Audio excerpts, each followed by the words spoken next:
Hello student. आज हम लोग बात करेंगे क्लास 12th के पहले चैप्टर का, जिसका नाम है वैद्युत आवेश तथा विद्युत क्षेत्र। ठीक है, हम लोगों ने क्लास 10th में आवेश के बारे में थोड़ा बहुत पढ़ा हुआ था। ठीक है, वहां से हम लोग आवेश को थोड़ा बहुत तो जानते हैं, ठीक है ना। लेकिन वहां की जो परिभाषा थी, ठीक है, वहां ये भी वही का परिभाषा यहाँ भी यूज किया जाएगा, लेकिन अभी इस परिभाषा को हम लोग किसी और तरीके से पढ़ेंगे। ठीक है, पहले तो हम समझते हैं वैद्युत आवेश। ठीक है, जैसे फैन का चलना वैद्युत आवेश है। ठीक है, तो कहने का मतलब है अगर फैन चलता है तो इसको कहीं से ऊर्जा मिल रही है। ठीक है, तो हम इस आवेश को ऊर्जा भी मान सकते हैं। आवेश ऊर्जा की भांति कार्य करता है। कहने का मतलब अगर फैन चल रहा है तो बिना किसी एनर्जी के या ऊर्जा के कोई फैन चलेगा नहीं। चाहे इलेक्ट्रिक की चाहे जो भी चीजें हो, वो बिना आवेश के नहीं चलती हैं। जैसे आपकी मोबाइल को एग्जांपल बना लें। अगर आपकी जो मोबाइल होती है, ठीक है, वो इसकी बैटरी लो होती है तो क्या करते हैं हम लोग, उसको चार्ज में लगाते हैं। ठीक है ना, कहने का मतलब हम लोग इंग्लिश में कह रहे हैं चार्ज, उसे हम आवेशित करते हैं। आवेशित करने के बाद हम उसे पुनः जो है अपने उपयोग में लाते हैं। ठीक है, तो हम लोग क्या देखते हैं, ये जो विद्युत आवेश होता है, अगर बात करें विद्युत आवेश की, तो विद्युत आवेश एक प्रकार की ऊर्जा है। ठीक है, जो विभिन्न रूपों में भी देखा जा सकता है। तो हम लोग जो यहां बातें करेंगे वो क्या होगा कि जो विद्युत आवेश है, ये जो है दो एनर्जी को स्टोर करता है। ये दो ऊर्जाओं को ये क्या करता है, बनाता है। इसकी जो पहली ऊर्जा होती है वो होती है विद्युत ऊर्जा, और जो दूसरी होती है वो होती है चुंबकीय ऊर्जा। कहने का मतलब है अगर हम बात करें वैद्युत से, तो वैद्युत में आवेश मेन भूमिका में होता है। तो कहने का मतलब है विद्युत आवेश किसी द्रव्य का वह गुण होता है, विद्युत आवेश किसी द्रव्य का वह गुण होता है जिसके द्वारा हम विद्युत क्षेत्र तथा चुंबकीय क्षेत्र का अनुभव कर सकते हैं। एक बार फिर से बात करें आप इसके बारे में, जनरली हम लोगों ने पढ़ाई है। तो विद्युत आवेश किसी द्रव्य का वह गुण होता है जिसके द्वारा विद्युत क्षेत्र तथा चुंबकीय क्षेत्र का अनुभव किया जा सकता है। ठीक है, तो हम लोग क्या करेंगे, इसकी परिभाषा इसका लिख लेते हैं। तो यहां पे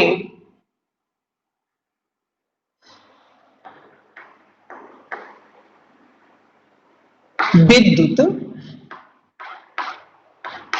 आवेश,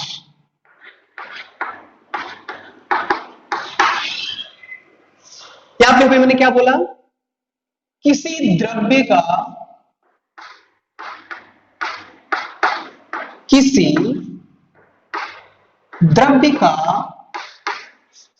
वह गुण जिसके कारण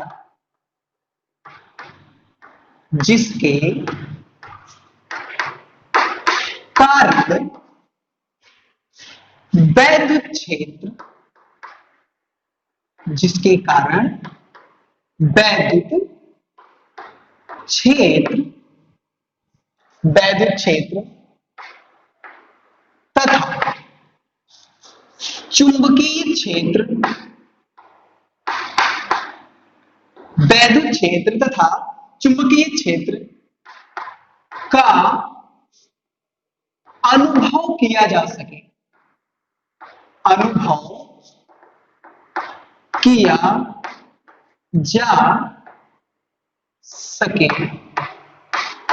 विद्युत आवेश कहलाते हैं। विद्युत आवेश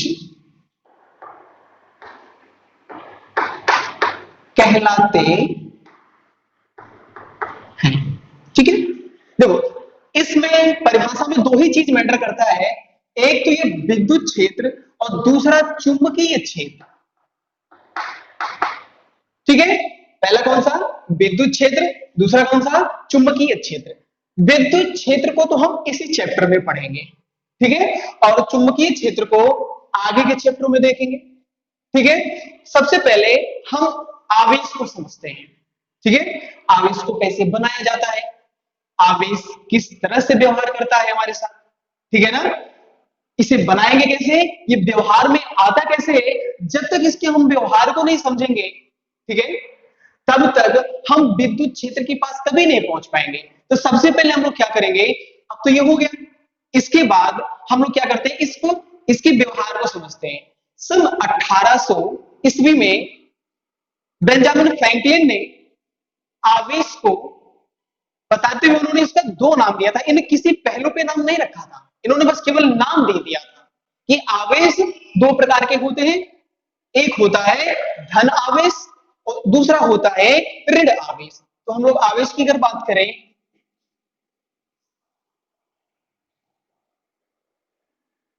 वैद्युत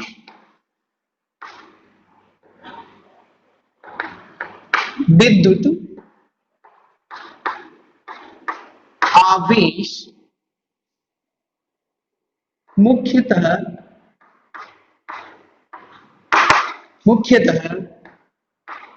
दो प्रकार के होते हैं।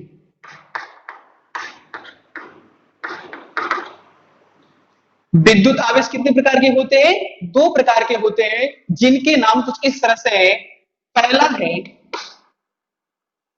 धन आवेश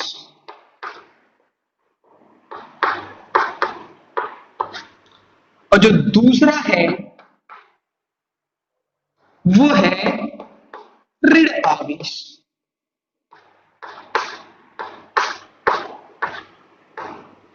ठीक है, चलिए पहले इसको हम लोग समझते हैं। जैसे कि हम लोग केमिस्ट्री में जब पढ़ते हैं, जब वहां रिएक्शन होता है तो रिएक्शन जो होते हैं वो आयंस में टूट जाते हैं।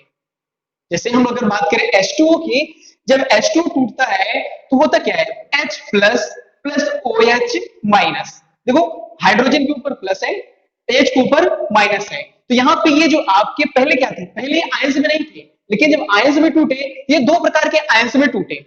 पहला कौन सा, एक धनायन था, दूसरा कौन सा था, ऋणायन था। तो वैसे ही हमारे पास एक होता है धन आवेश और दूसरा होता है ऋण आवेश। इनकी जो परिभाषा है थोड़ा अलग टाइप की।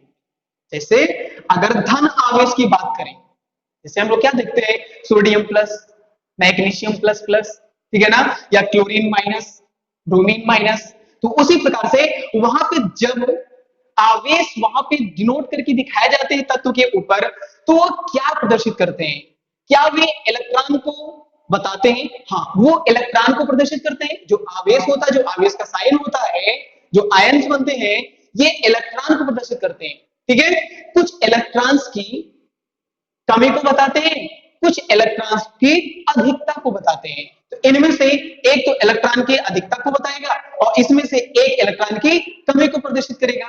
तो अगर हम बात करें धन आवेश की, ठीक है, तो हम लोग जनरल देखते हैं केमिस्ट्री में कि लिखा क्या होता है। जैसे सोडियम की बात करें, सोडियम प्लस, ठीक है, Na प्लस।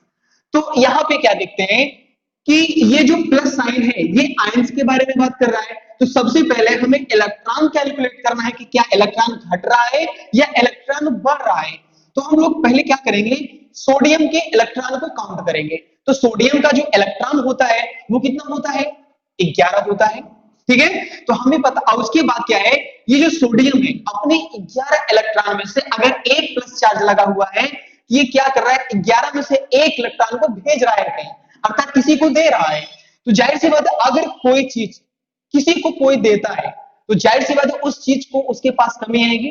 ठीक है, तो इसके पास थे 11 इलेक्ट्रॉन, एक धनायन था, इसने एक इलेक्ट्रॉन किसी को दे दिया।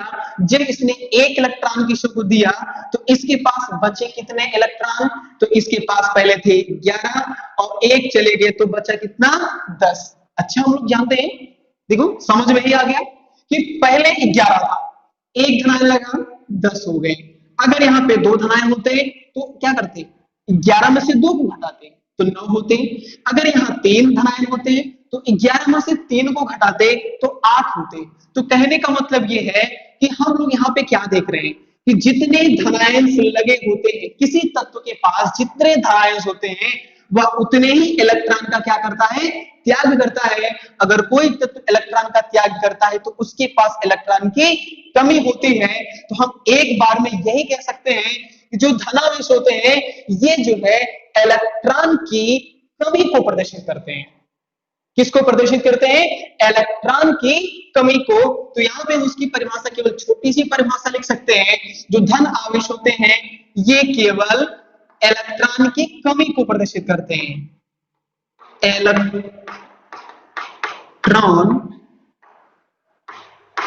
की कमी। धन आवेश में लोगों ने समझ लिया कि धन आवेश क्या होते हैं, इलेक्ट्रॉन की कमी को प्रदर्शित करते हैं। अब बात कर लेते हैं ऋण आवेश की। इसी का जस्ट उल्टा होगा। अभी हम लोगों ने क्या देखा, सोडियम के पास 11 थे, जितने धनायन लगे होंगे उतने इलेक्ट्रॉन्स कम होते जाएंगे। तो अगर हम बात करें ऋण आवेश की, तो ऋण आवेश के लिए हम लोग चलो बात कर लेते हैं क्लोरीन की, ठीक है ना। तो क्लोरीन के ऊपर जनरली कितना माइनस लगा होता है, 1 माइनस। हम अपने समझ के लिए क्या कर रहे हैं, चाहे जितने माइनस लगा सकते हैं। तो हम लोग सबसे पहले क्या करेंगे, क्लोरीन की परमाणु क्रमांक को देखेंगे। तो क्लोरीन का जो परमाणु क्रमांक होता है वो कितना होता है, तो क्लोरीन का परमाणु क्रमांक 17 होता है। तो क्लोरीन के ऊपर कितने नेगेटिव चार्ज लगे, कितने माइनस चार्ज है, तो यहां पर हम लोग देख रहे हैं यहां पे एक माइनस है, अर्थात एक ऋणायन है। अगर एक ऋणायन है तो होगा क्या, यहां पे एक धनायन था तो इलेक्ट्रॉन जा रहे थे। अब यहाँ पे एक इलेक्ट्रॉन एक ऋणायन होगा तो इलेक्ट्रॉन क्या कर रहा होगा, ये कहीं से एक इलेक्ट्रॉन ले रहा होगा। कहने का मतलब है एक, अगर हम बात करें माइनस की, तो जैसे कर्जा लेने के बराबर होता है। जैसे क्या करते हैं, हमारे पास पैसा ना हो, हम किसी से पैसा लें तो होता क्या है, हम तो धनी हुए लेकिन कर्जे के साथ हुए। हमारे पास पैसा तो हुआ लेकिन वो कर्जे के रूप में था। तो वैसे यहां भी है। तो नेगेटिव चार्ज क्या करता है, हमेशा इलेक्ट्रॉन की अधिकता को प्रदर्शित करता है। तो यहाँ की इसके पास थे 17 इलेक्ट्रॉन, जैसे ही इसके पास एक ऋण लगा इसके पास कुल हो गए 18 इलेक्ट्रॉन। दो माइनस चार्ज लगे होंगे तो कितना हो जाएगा, एक और बढ़ करके 19 हो जाएगा। 4 लगे होंगे तो क्या करेंगे, 17 में 4 जोड़ देंगे तो टोटल कितने हो जाएंगे, 21 हो जाएंगे। फिर अगर 5 होगा तो जोड़ेंगे तो कितना हो जाएगा, 22 हो जाएगा। तो कहने का मतलब क्या है कि हम ये मान सकते हैं कि इलेक्ट्रॉन की कमी को कौन प्रदर्शित करता है, धनायन। और ऋणायन किसको प्रदर्शित करता है, ऋण आवेश किसको प्रदर्शित करता है, इलेक्ट्रॉन की अधिकता को। इलेक्ट्रॉन की अधिकता,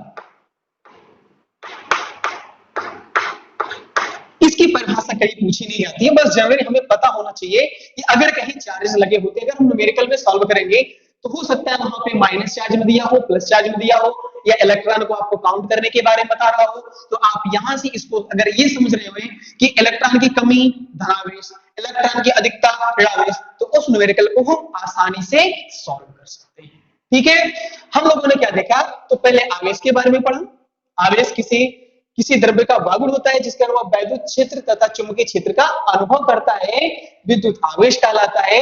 ये कितने प्रकार का होता है, ये 2 प्रकार का होता है, धन आवेश, दूसरा कौन सा होता है, ऋण आवेश। चलिए, आवेश क्या है वो नहीं, आवेश के गुण क्या है, आवेश किस तरह से व्यवहार करता है, ठीक है ना, हम इसके बारे में देखेंगे। क्योंकि जब तक इसके व्यवहार को स्पष्ट रूप से नहीं समझेंगे तब तक हम विद्युत क्षेत्र के समीप नहीं जा सकते। ठीक है, तो हम लोग अब क्या देखेंगे, अब अगला जो हमारा होगा वो होगा विद्युत आवेश के गुण।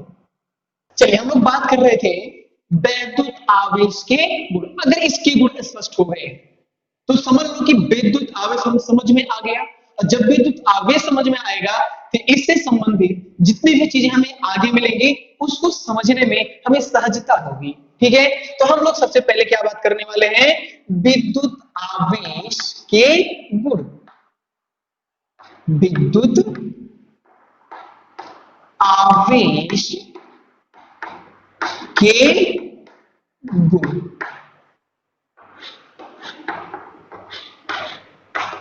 चलिए, हम लोगों ने अभी देखा कि आवेश कितने प्रकार का होता है, 2 प्रकार का। ठीक है। एक होता है धनावेश और दूसरा होता है ऋणावेश। ठीक है, तो हम लोग नंबरिंग करके एक एक पॉइंट्स को समझेंगे। इसके कितने पॉइंट्स हैं? पॉइंट्स तो बहुत सारे होंगे। पहला क्या है, अगर हम लोग पहले की बात करें तो आवेश दो होते हैं। ठीक है, अगर समान प्रकृति के आवेश को समीप लाया जाता है तो ये क्या करते हैं, एक दूसरे से दूर भागना शुरू करते हैं। ठीक है, और दूसरी चीज, जब विपरीत प्रकृति के आवेश को लाते हैं पास में तो ये क्या करते हैं, एक दूसरे के समीप आने का प्रयास करते हैं। तो हमें समझ में क्या है कि समान प्रकृति के जो आवेश होते हैं वो एक दूसरे को प्रतिकर्षित करते हैं, और जो विपरीत प्रकृति के आवेश होते हैं वो क्या करते हैं, एक दूसरे को आकर्षित करते हैं। जैसे दो बराबर के लोग कभी घनिष्ठ मित्र नहीं बन सकते। ठीक है ना, एक कमजोर है एक मजबूत है तो उनके अंदर की जो मित्रता होती है वो बड़ी अच्छी होती है, उनका कॉम्बिनेशन बहुत अच्छा होता है। वैसे ही यहाँ पे अगर आवेश विपरीत है तो आकर्षित करेगा। अगर क्या है, समान प्रकृति के हैं दोनों, या दोनों अगर मान ले दोनों प्लस प्लस हैं, जैसे सपोज दैट अगर माने क्या है, दोनों प्लस प्लस है, ये क्या करेंगे, ये एक दूसरे को प्रतिकर्षित करेंगे, चाहे वो प्लस प्लस हो चाहे वो माइनस माइनस हो। लेकिन अगर एक प्लस एक माइनस हो या पहला माइनस हो दूसरा प्लस हो तो ये क्या करेंगे, एक दूसरे को आकर्षित करेंगे। तो हम लोग क्या लिख सकते हैं पहले नंबर में, पहले नंबर में लिख सकते हैं समान समान प्रकृति के आवेश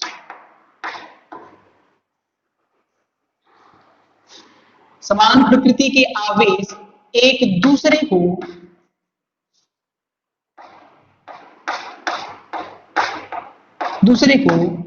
प्रतिकर्षित करते हैं तथा विपरीत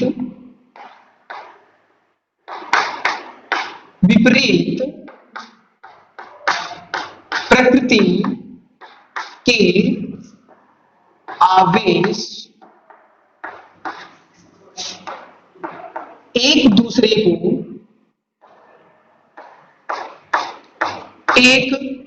को आकर्षित करते हैं, आकर्षित करते।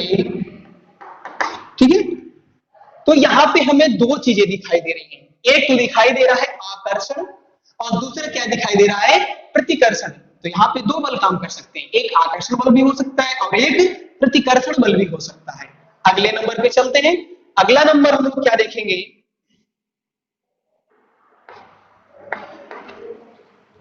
अगले नंबर पे अगर हम लोग बात करें आवेशों का क्वांटीकरण, किसकी बात कर रहे हैं हम लोग, आवेशों का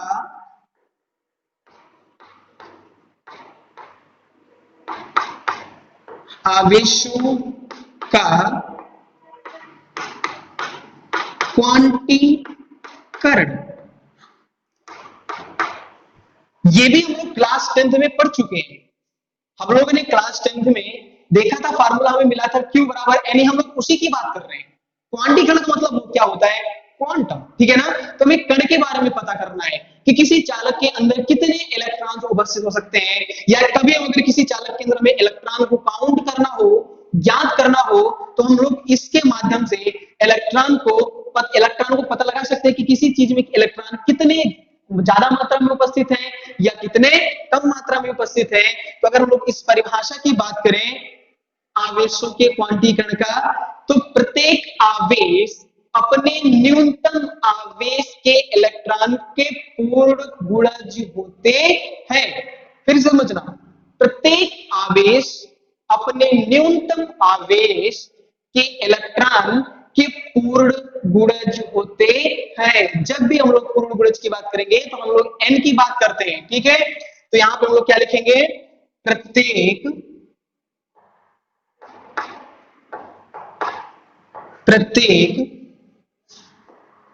आवेश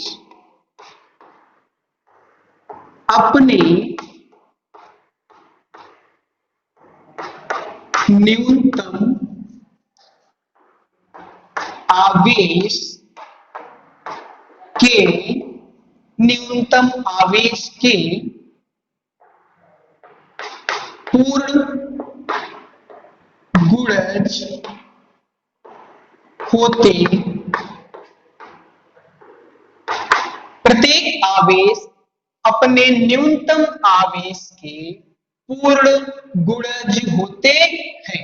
तो इसके लिए एक फार्मूला भी आता है और वो फार्मूला है, मान लेते हैं हमारे पास आवेश Q है, ठीक है, तो मान ले उसके बाद क्या करेंगे यहाँ पे प्लस माइनस एन ई, ये हमारा फार्मूला है, ठीक है। हमने प्लस किसके लिए लगाया है, प्रोटॉन के लिए, माइनस किसके लिए लगाया है, इलेक्ट्रॉन के लिए। हम जानते हैं प्रोटॉन के ऊपर कैसा आवेश होता है, धनावेश होता है, इलेक्ट्रॉन के ऊपर कैसा आवेश होता है, ऋणावेश होता है। जो न्यूट्रॉन होता है उसके ऊपर कोई आवेश नहीं होता है, उसको हम लोग क्या बोलते हैं, कौन सा कण बोलते हैं, उदासीन कण बोलते हैं, ठीक है। तो यहाँ पे हम लोग ये भी समझ लें कि यहाँ पे एन क्या है, ई तो हम लोग समझ जानते हैं, ई क्या है, इलेक्ट्रॉन, ठीक है ना। तो यहाँ पे जहां स्मॉल एन इलेक्ट्रॉनों की संख्या है, क्या है, एन क्या है, इलेक्ट्रॉनों की संख्या, ए क्या है, इलेक्ट्रॉन की वैल्यू है, और इसकी जो वैल्यू होती है वो होता है 1.6 × 10⁻⁻19 कूलम, ठीक है। अब इसका मतलब होता है कूलम, आगे चल करके भी हम लोग पढ़ेंगे, ठीक है। तो आवेश यहाँ पे क्या हो जाएगा, Q बराबर प्लस माइनस एन ए। तो न्यूमेरिकल जब सॉल्व करेंगे तो इन चीजों की जरूरत पड़ती है। तो एन क्या है, इलेक्ट्रॉनों की संख्या, ई क्या है, इसकी वैल्यू। तो हम लोग अगर 10 इलेक्ट्रॉन है तो 10 ई हो जाएगा, 15 इलेक्ट्रॉन है तो 15 ई हो जाएगा। तो कहने का मतलब है जितने इलेक्ट्रॉन्स होंगे उन इलेक्ट्रॉनों से हम लोग क्या, इलेक्ट्रॉनों के नंबरों से हम लोग क्या करेंगे, इलेक्ट्रॉन की वैल्यू से गुणा कर देंगे, तो हमें उस चालक के अंदर उपस्थित आवेश के बारे में पता लग सकता है, ठीक है। हम लोगों ने 2 गुण पढ़ लिए, ठीक है। अगला जो हमारा गुण है वो, अब हम लोग बात करने वाले हैं आवेश के तीसरे गुण की। तो हम लोग एक बार फिर से क्लास 11th में चलते हैं। तो क्लास 11th में हम लोगों ने एक संरचना का नियम पढ़ा था, द्रव्यमान संरक्षण का नियम। तो वहां पे हम लोगों ने क्या देखा था, द्रव्यमान की जो द्रव्यमान संरक्षण का नियम होता है उसके हम लोगों ने परिभाषा देखा था कि द्रव्यमान को ना तो उत्पन्न किया जा सकता है और ना ही नष्ट किया जा सकता है, बल्कि एक रूप से दूसरे रूप में परिवर्तित किया जा सकता है। वैसे आपका आवेश भी होता है, ठीक है। आवेश के साथ किस तरह से हम लोग इसको जोड़ेंगे, आवेश को ना तो उत्पन्न किया जा सकता है और ना ही नष्ट किया जा सकता है, बल्कि एक स्थान से दूसरे स्थान तक स्थानांतरित किया जा सकता है। तो इलेक्ट्रॉन को हम लोग क्या कर सकते हैं, आवेश को एक जगह से लेकर के दूसरे जगह शिफ्ट कर सकते हैं, लेकिन ना तो इसे नष्ट कर सकते हैं ना ही उत्पन्न कर सकते हैं, ठीक है। तो हम लोग अगला हमारा क्या होगा, इसे हम लोग बोलते हैं आवेश संरक्षण का नियम। तो तीसरा जो पॉइंट हमारा है वो है आवेश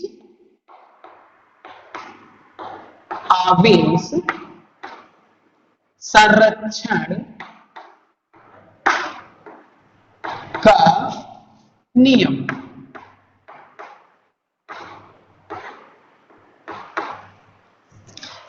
क्या होगा इसका, आवेश को ना तो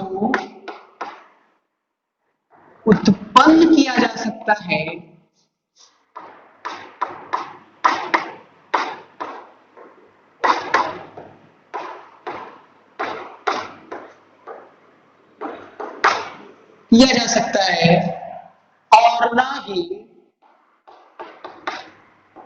और ना ही नष्ट किया जा सकता है,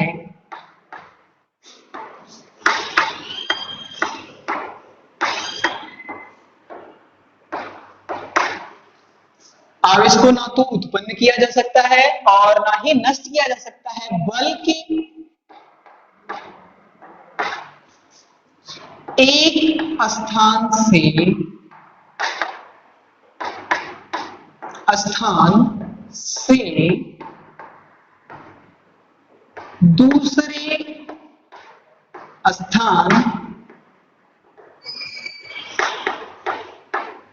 दूसरे स्थान तक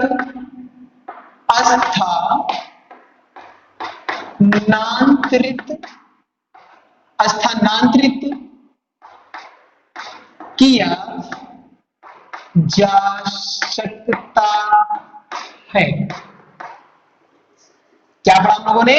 आवेश को ना तो उत्पन्न किया जा सकता है और ना ही नष्ट किया जा सकता है, बल्कि एक स्थान से दूसरे स्थान तक स्थानांतरित किया जा सकता है, अर्थात एक जगह से दूसरी जगह शिफ्ट किया जा सकता है। जैसे एक रिएक्शन के आधार पर अगर हम लोग देखें, हम लोग बात कर रहे हैं यहां पे एग्जांपल के तौर पे अगर हम लोग अगर देखें, ठीक है, तो जैसे आपका 2 सोडियम क्लोरीन के साथ क्या कर रहा है, रिएक्शन कर रहा है, तो ये बना रहा है 2NaCl। चलिए देखते हैं कि दोनों पक्ष बराबर है कि नहीं बराबर है। तो यहां पे हम लोग क्या देखते हैं, सोडियम का कितना है, कितना होता है परमाणु भार 23, 23 दूना कितना हो जाएगा 46। क्लोरीन का कितना होता है 35.5, तो 35.5 का डबल करेंगे तो 71 हो जाएगा। 71 और 46 को अगर जोड़ेंगे तो ये आएगा 117, ठीक है। और इधर की अगर बात करें तो यहाँ भी 2 क्लोरीन है, 2 सोडियम है, ये कितने जाएंगे 46 और एक कितना 71, तो इनको ऐड करेंगे तो ये कितने हो जाएंगे, ये भी हो जाएंगे 117। ये देखो इनके दोनों द्रव्यमान भी बराबर है, इनके द्रव्यमान बराबर है, इनके आवेश भी क्या होंगे, बराबर ही मिलेंगे, ठीक है। तो हम लोग क्या करते हैं, इस एग्जाम्पल को हम लोगों ने देखा। अब हम अगला जो हमारा नंबर है, अगले प्रॉपर्टी की तरफ चलते हैं, ठीक है। आवेश संरक्षण का नियम हो गया। अगला जो हम लोग देखेंगे, आवेशों की योज्यता। योज्यता का मतलब क्या होता है, जुड़ना, किस तरह से हम आवेशों को जोड़ सकते हैं, क्योंकि हमारे पास आवेश धनात्मक भी होते हैं, आवेश ऋणात्मक भी होते हैं, इनको हम कैसे जोड़ेंगे, क्या ये सदिश के नियम का पालन करते हैं, नहीं। तो हम लोग बात करते हैं, किस टॉपिक की बात कर रहे हैं, आवेशों की योज्यता। आवेशों की योज्यता,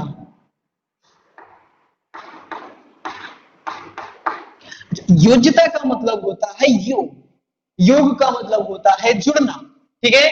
अगर हम आवेशों की योज्यता की बात कर रहे हैं तो यहाँ पे हमें आवेशों को क्या करना है, आपस में जोड़ना है। और ये कैसे जुड़ेंगे, तो अगर हम बात करें आवेशों की योज्यता की, तो जितने भी अगर एक निकाय पर बहुत सारे आवेश हैं तो उनको हम लोग क्या करते हैं, अलग अलग अदिश योग कर लेते हैं। अर्थात अदिश योग का मतलब ये होता है कि दिशा से दिशा मायने नहीं रखता।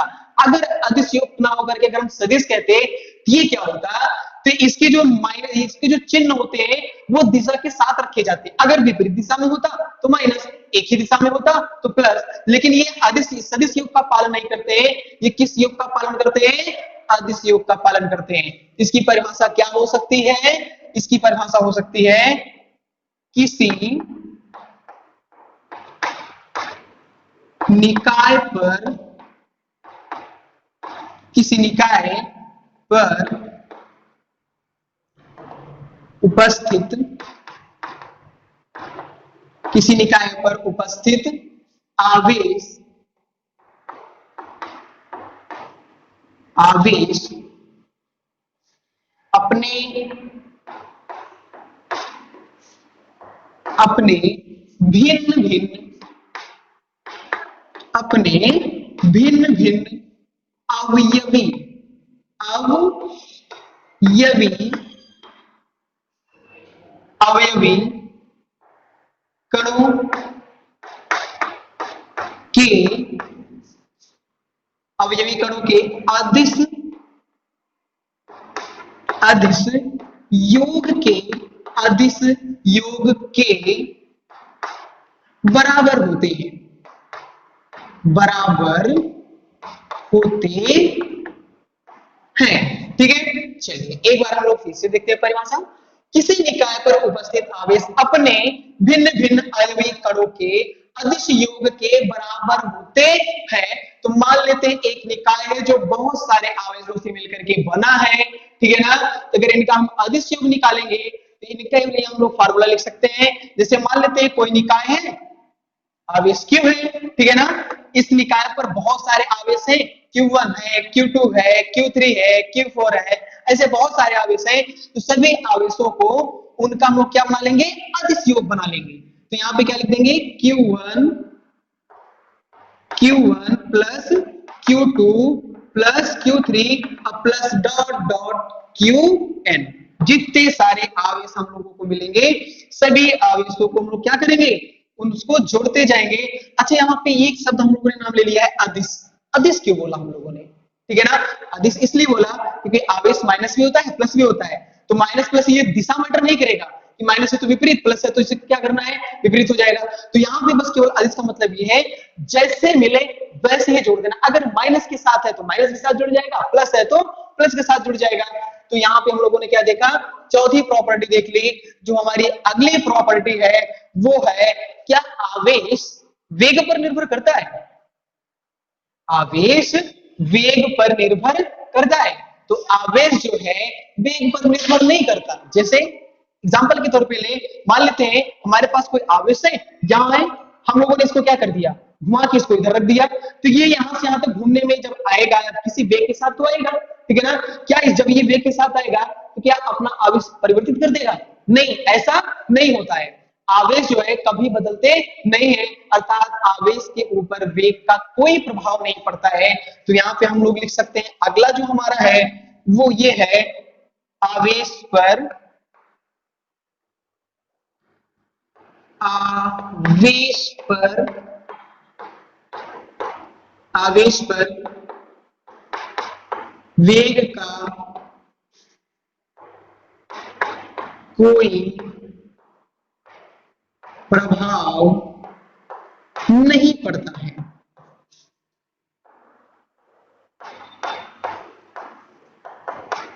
आवेश का आवेश पर वेग का कोई प्रभाव नहीं पड़ता है, ठीक है। 5 प्रॉपर्टी हो गई। चलिए अगली बात कर लेते हैं कि जो आवेश होते हैं ये द्रव्यमान रहित कभी नहीं होते हैं। इनके पास कुछ न कुछ मात्रा में द्रव्यमान होता है, लेकिन जो द्रव्यमान होते हैं ये जो है आवेश रहित भी हो सकते हैं, ठीक है ना। द्रव्यमान आवेशित तो होते, द्रव्यमान को आवेशित भी किया जा सकता है, ये आवेश रहित भी हो सकते हैं, लेकिन आवेश कभी भी द्रव्यमान रहित नहीं हो सकता। अर्थात आवेश के अंदर कुछ न कुछ मात्रा में द्रव्यमान स्थित होते हैं, ठीक है। तो हम लोग अगला बात करेंगे, हम लोगों ने कई सारे गुण देखे, तो अगला गुण हमारा लास्ट जो है वो ये है, आवेश लास्ट है, आवेश आवेश द्रव्यमान रहित मान रहित रहित नहीं हो सकते, नहीं हो सकते, नहीं हो सकते, बल्कि द्रव्यमान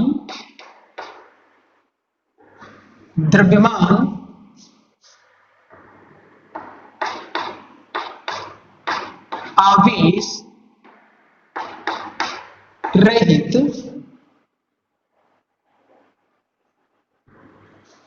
रहित हो सकते हैं,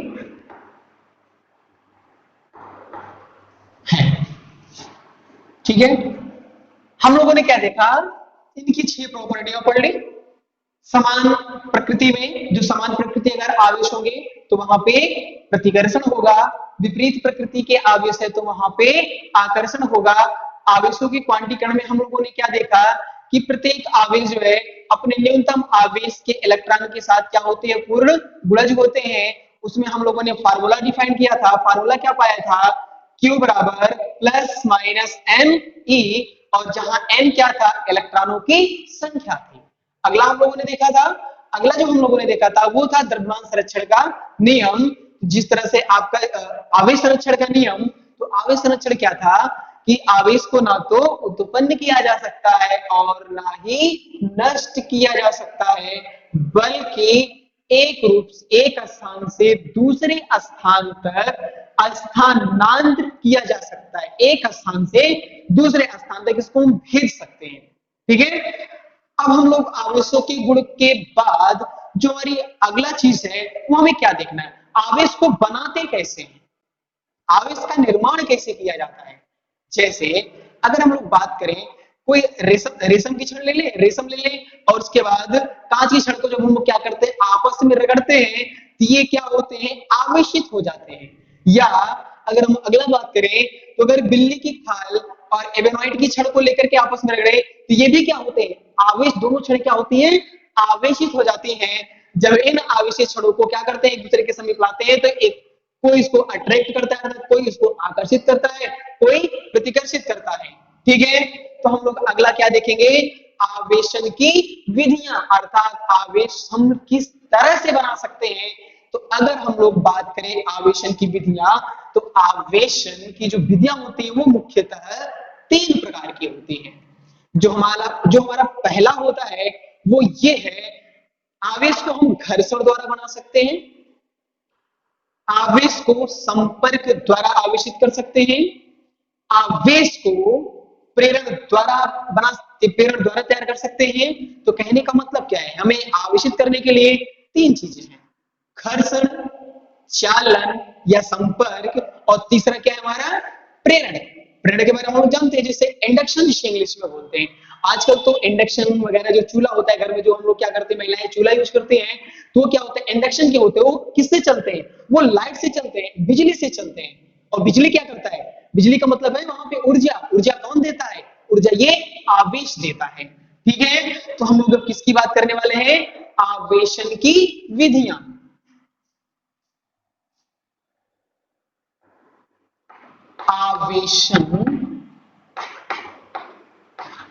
आवेशन की विधियां,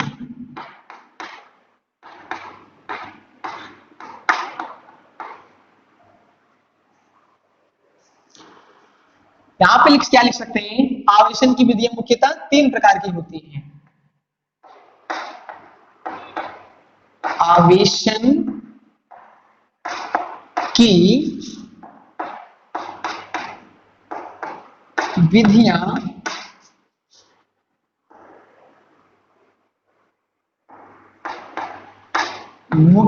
3 प्रकार की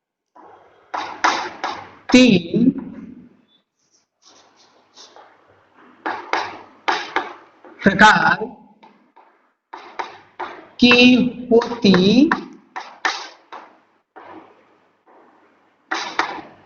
आवेशन की विधियां मुख्यतः 3 प्रकार की होती हैं, जिसमें हम तीनों के नाम लिख सकते हैं। तीनों के नाम कुछ इस तरह से हैं।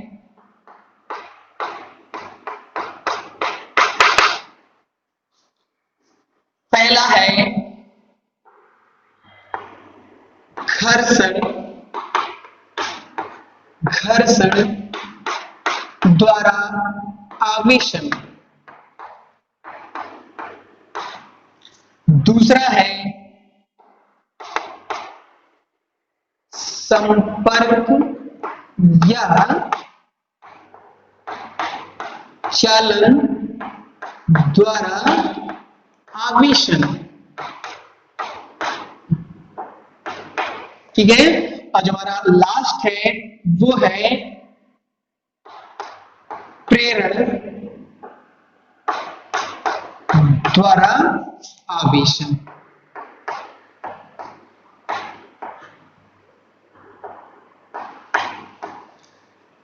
चलिए पहले एक एक करके हम लोग समझते हैं इन चीजों को। देखो, शब्द से ही समझ में आ रहा है घर्षण। घर्षण का मतलब क्या होता है, जब चीजों को रगड़ते हैं तो हम घर्षण कहते हैं, ठीक है। और संपर्क का मतलब क्या होता है, जब चीजें एक दूसरे के संपर्क में होती हैं, पास होती हैं, उसको हम लोग क्या करते हैं, नजदीक लाके सटा देते हैं, तो उसको हम लोग क्या कहते हैं, संपर्क कहते हैं, ठीक है। प्रेरण क्या होता है, इन दोनों से ये थोड़ा सा अलग होता है, ये शब्द से समझ में नहीं आ रहा है, ठीक है ना। इसको हम लोग आगे डिफाइन करेंगे कि प्रेरण क्या होता है, लेकिन हम लोग जो पहले बात करने वाले हैं वो है घर्षण द्वारा आवेशन। अगर परिभाषा की जरूरत पड़े तो आप लिख सकते हैं, घर्षण में होता क्या है, जब हमारे जिससे मान लें हमारे पास दो धातु के गोले हैं, क्या है, दो धातु के गोले, एक मान लेते हैं ए है और दूसरा बी है, दोनों धातु के गोले, जब इन धातु के गोलों को क्या करते हैं, आपस में रगड़ते हैं, घर्षण कराते हैं, तो होता क्या है, इसमें से कोई एक धातु का गोला पहले आवेशित होकर के वह दूसरे गोले को भी क्या करता है, आवेशित कर देता है, जिससे कि ये दोनों निरावेशित गोले क्या होते हैं, आवेशित हो जाते हैं। एक बार फिर से समझेंगे, जब किन्हीं दो आवेशित धातु के गोलों को आपस में घर्षण कराते हैं, तो इन दोनों में से कोई एक धातु का गोला पहले आवेशित होकर के दूसरे धातु के गोलों को क्या करता है, आवेशित कर देता है, और इस विधि को हम लोग क्या कहते हैं, घर्षण विधि। और एक बात का याद रखना, घर्षण विधि में हम लोगों ने क्या देखा, इसमें से कोई आवेशित नहीं था, प्रारंभ में ना तो गोला ए आवेशित था और ना ही गोले बी आवेशित थे। हमने आवेशित बनाया दोनों को कैसे, दोनों को जब आपस में रगड़ा गया, घर्षण कराया गया, तो ये दोनों गोले क्या हो गए आपस में, पहला इसमें से कोई एक गोला पहले आवेशित हो जाता है, और जैसे ही वो पहले आवेशित होता है तो क्या करता है, दूसरे गोले को भी आवेशित कर देता है, चार्ज देना स्टार्ट कर देता है, आवेश देना प्रारंभ कर देता है। क्योंकि हम लोगों ने आवेश संरक्षण में क्या पढ़ा था, आवेश एक स्थान से दूसरे स्थान क्या करते हैं, स्थानांतरित होते हैं। तो वैसे ही ये दोनों गोले प्रारंभ में निरावेशित थे, जब ये प्रारंभ में निरावेशित थे तो घर्षण कराया गया, तो घर्षण के बाद इन दोनों में से कोई एक गोला पहले आवेशित हुआ, जो पहले आवेशित होगा, चाहे वो गोला ए भी हो सकता है, चाहे वो गोला बी भी हो सकता है, जो सबसे पहले आवेशित होगा वह दूसरे को क्या करेगा, आवेशित करना शुरू कर देगा, और उसके बाद जो है ये उसको आवेशित करेगा, जिससे कि दोनों के दोनों गोले क्या हो जाएंगे, आवेशित हो जाएंगे, ठीक है। अब हम लोग अगले वाले की बात करते हैं, संपर्क या चालन द्वारा आवेशन। तो हम लोगों ने क्या देखा, घर्षण में दोनों निरावेशित थे, घर्षण में दोनों निरावेशित थे, लेकिन चालन में ऐसा नहीं होता है। चालन में क्या होता है कि चालन में कोई एक धातु का गोला जो होता है, चालन या संपर्क में एक धातु का गोला होता है वो आवेशित होता है, और दूसरा क्या होता है, वो निरावेशित होता है। तो हम लोग इसकी परिभाषा अगर लिखना चाहें तो कुछ इस तरह से लिख सकते हैं, जब किसी आवेशित धातु के गोलों को किसी अनावेशित धातु के गोले के साथ संपर्क कराया जाता है, तो आवेशित धातु से इलेक्ट्रॉन निकलकर अनावेशित धातु वाले गोले में प्रवेश करते हैं, और यह प्रक्रिया तब तक चलती रहती है जब तक कि दोनों गोलों पर आवेश की मात्रा समान ना हो जाए। जैसे इधर देखिए फिर से एक बार चित्र के माध्यम से, ये धातु का गोला ए है, ये क्या है आपका बी है, मान लेते हैं आपका क्या है, आवेशित है, ये क्या है आपका आवेशित है, ये क्या है आपका अनावेशित है, ये आपका आवेशित है, तो ये आपका अनावेशित है। इसके पास आवेश कितने होंगे, Q1 मान लेते हैं, इसके पास आवेश कितने होंगे, Q2। मान लेते हैं Q1 जो आवेश है हमारा ये आवेशित है, लेकिन Q2 आवेशित नहीं है। तो यहाँ पे हम लोग क्या करेंगे, जब इन दोनों को आपस में संपर्क कराते हैं, तो संपर्क के पश्चात क्या होता है, इस आवेशित धातु के गोले में से इलेक्ट्रॉन निकल करके कहां जाना प्रारंभ कर देता है, दूसरे वाले धातु के गोले के पास, और यह प्रक्रिया तब तक चलती रहती है जब तक कि दोनों के पास आवेश की मात्रा बराबर ना हो जाए। तो मान लेते हैं अगर इसके पास Q1 आवेश है, इसके पास Q2 है, तो संपर्क के बाद इन दोनों के पास आवेश कितना हो सकता है? तो संपर्क के पश्चात इन दोनों के पास आवेश होगा कुछ इतना, Q1 प्लस Q2 बाई 2। उतना ही आवेश इसके पास होगा और उतना ही आवेश किसके पास होगा? इसके पास Q1 प्लस Q2 और Q2 बाई 2, अर्थात Q1 प्लस Q2 बटे 2, Q1 प्लस Q2 बटे 2। देखना प्रारंभ में आवेशित था, ये निरावेशित था। अब देखो संपर्क के पश्चात दोनों के पास आवेश क्या हो गए? बराबर हो गए। कहने का मतलब है ये प्रक्रिया तब तक चलती रहेगी जब तक दोनों पर आवेश की मात्रा बराबर ना हो जाए। ये परिभाषा जनरली कभी पूछी नहीं जाती है, बस इसको समझ सकते हैं क्योंकि ऐसी चीजों को हम न्यूमेरिकल में भी यूज कर सकते हैं, क्योंकि न्यूमेरिकल लैंग्वेज के साथ अगर बनेगा तो थोड़ा सा हमें डिस्टर्ब कर सकता है। अगर हमें लैंग्वेज समझ में आता है हम न्यूमेरिकल को भी आसानी से तोड़ सकते हैं। ठीक है, अब हम लोग जो तीसरे वाले नंबर वाले की बात करने वाले हैं, प्रेरण द्वारा आवेशन। ये कुछ अलग सा है। ठीक है, इसको समझने के लिए एक बार हम लोग फिर से क्या करते हैं, एग्जाम्पल के तौर पे देखते हैं।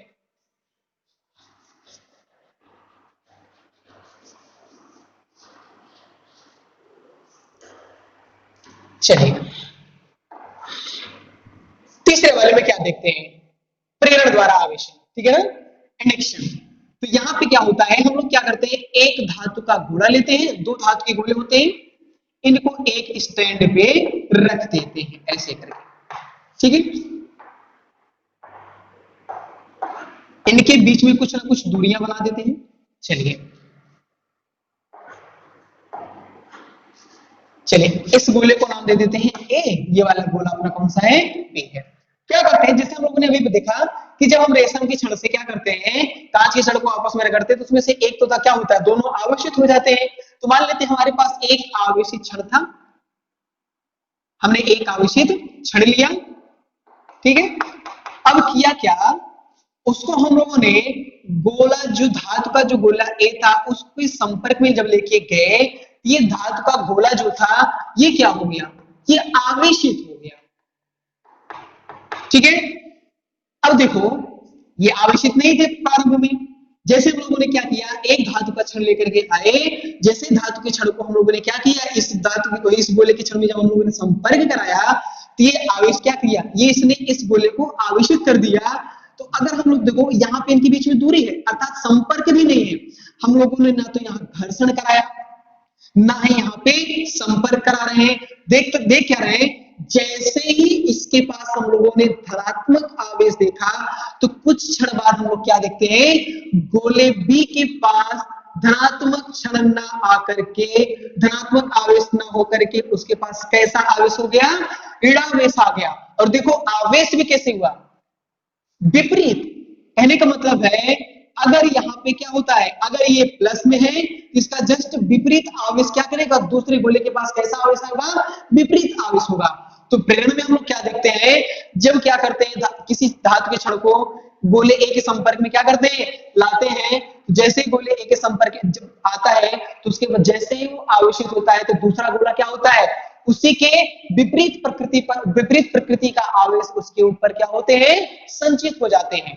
ठीक है ना, अगर यहाँ पे धनावेश है तो यहाँ पे ऋणावेश है, अगर यहाँ पे ऋणावेश होता तो यहाँ पे क्या होता, यहाँ पे धनावेश होता। हम लोगों ने इसके पहले जब दो पढ़े थे उसमें कुछ ऐसे कंडीशंस को नहीं देखे थे। ठीक है ना, लेकिन यहाँ पे हम लोग क्या देख रहे हैं, यहाँ पे कुछ इस तरह से है कि अगर ये धनात्मक है तो ये क्या हो जाएगा, ऋणात्मक, अगर ये ऋणात्मक है तो ये क्या हो जाएगा, धनात्मक। तो कहने का मतलब ये है, इसके अगर गोला ए धनात्मक है तो उसी के बगल वाले गोले पे जो बी होता है उसका, उसके ऊपर विपरीत प्रकृति का आवेश क्या होता है, आ जाता है।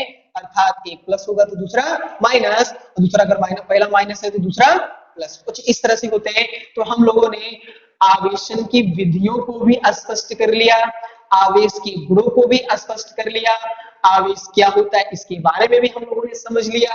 ठीक है ना, अब हम लोग इसी के साथ आगे बढ़ेंगे। तो आगे हम लोग क्या देखेंगे कि आगे हम लोग देखेंगे ये दो आवेश मिलकर के क्या करते हैं, यही आवेश मिलकर के आगे चल करके किसी बल का निर्माण करते हैं। ठीक है ना, आवेश क्या है, विद्युत की प्रक्रिया है। ठीक है ना। तो इसके द्वारा बनाए गए बल को भी हम विद्युत बल बोलेंगे। जैसे हम लोगों ने जब पढ़ा था क्लास 11th में मैकेनिक्स के पार्ट में पढ़ा था, हम लोगों ने वहां पे गुरुत्वाकर्षण बल पढ़ा था। तो गुरुत्वाकर्षण बल किसके कारण हुआ था? द्रव्यमान के कारण बना था, ठीक है ना। इसलिए उस बल को हम लोगों ने बोला गुरुत्वाकर्षण बल। तो यहाँ पे आवेश क्या है? विद्युत की तरह है। और ये जब हम लोग इसके द्वारा बनाए गए बल को हम लोग क्या नाम देंगे? विद्युत बल देंगे। तो आगे चल करके ये जो विद्युत बल बना था एकदम गुरुत्वाकर्षण के नियम के आधार पे ही बनाया गया था। और इस नियम को बनाने वाले कूलम्ब थे, ठीक है ना। उन्होंने आवेश का उपयोग करके विद्युत बल का निर्माण किया।